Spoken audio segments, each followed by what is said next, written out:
Paano nga ba makapa-appoint ng schedule sa NBI? So punta lang kayo sa site nila, nasa description box yung site.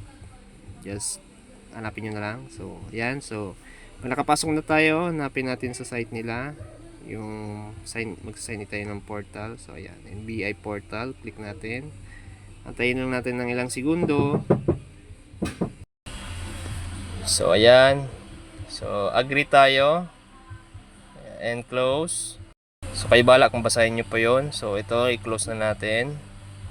Then sign in natin yung account natin dito para makapasok tayo.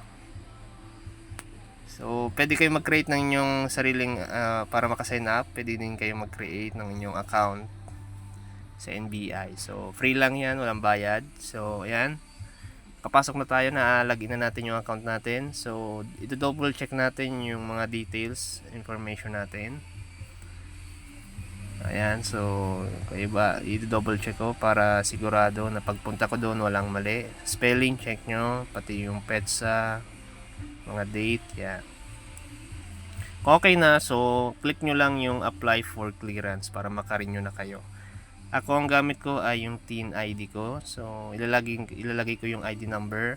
If may driver's license, pwede din, lagay nyo din yung ID number nun, or national ID, or basta government ID na nandun sa lista ng NBI. So agree na tayo.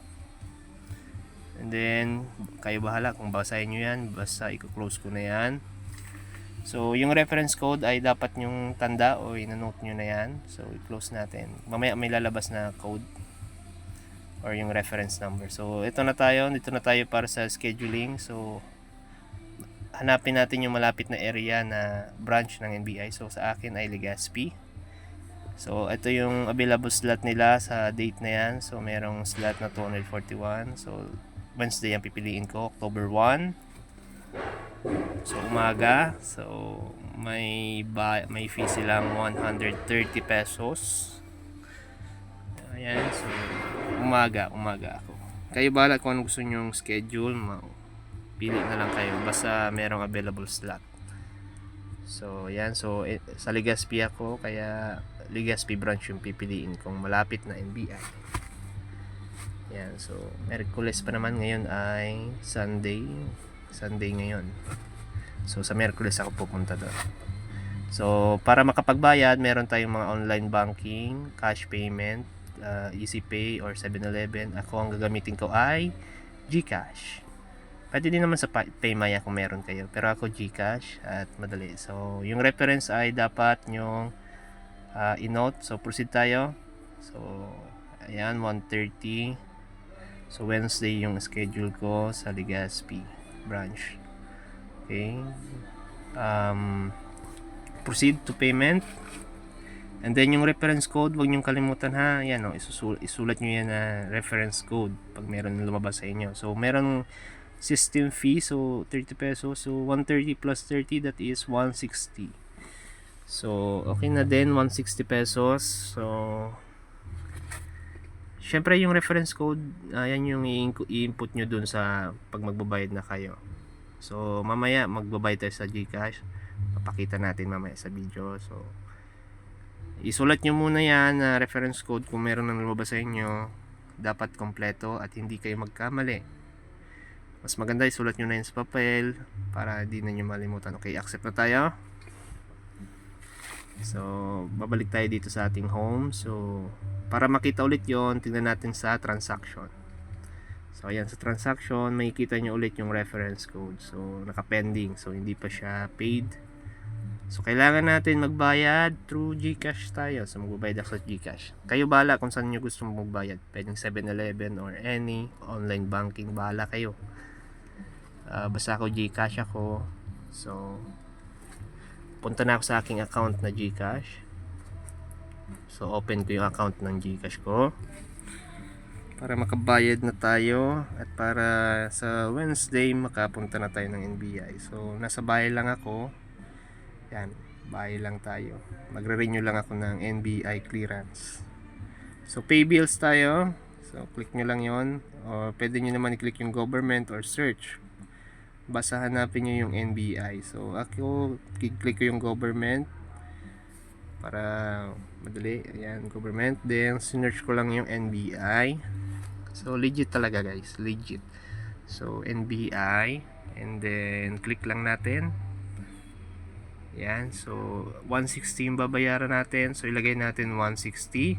And then yung kaninang reference number, ilalagay natin i-input, contact number nyo, email address. So kayo namang bahala magkompleto niyan. So para mabayaran nyo na. So 160. Okay. Then reference number ko, ilalagay na natin siya. Input natin. MP 5 CD pa ba yun? HH Q tsaka WN. Yan. So contact number ko ilalagay ko, tsaka email ad para ma-notify ako or receive ako ng text na successful yung ating payment. So ayan. So ayan, i-input ko na yung contact number. Yan. Ano pa ba yun? Then email address. Email address, yan. So then next na natin.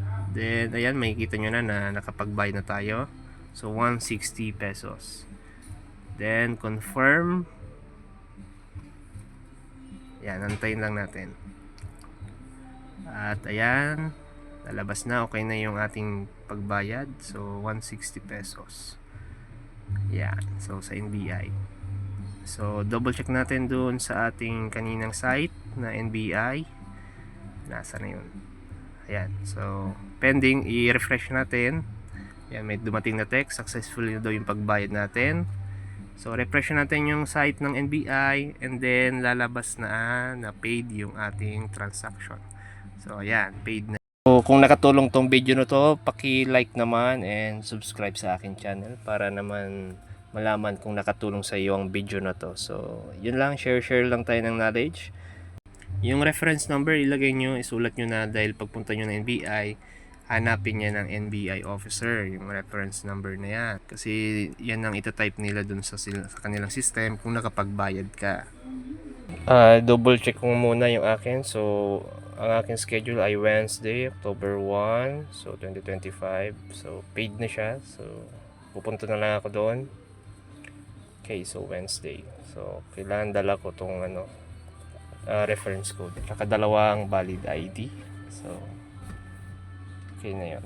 So yun lang guys, and thank you. And then sana sunod na vlog ay nandiyan pa rin kayo. Maraming salamat sa panonood ng aking video. Thank you.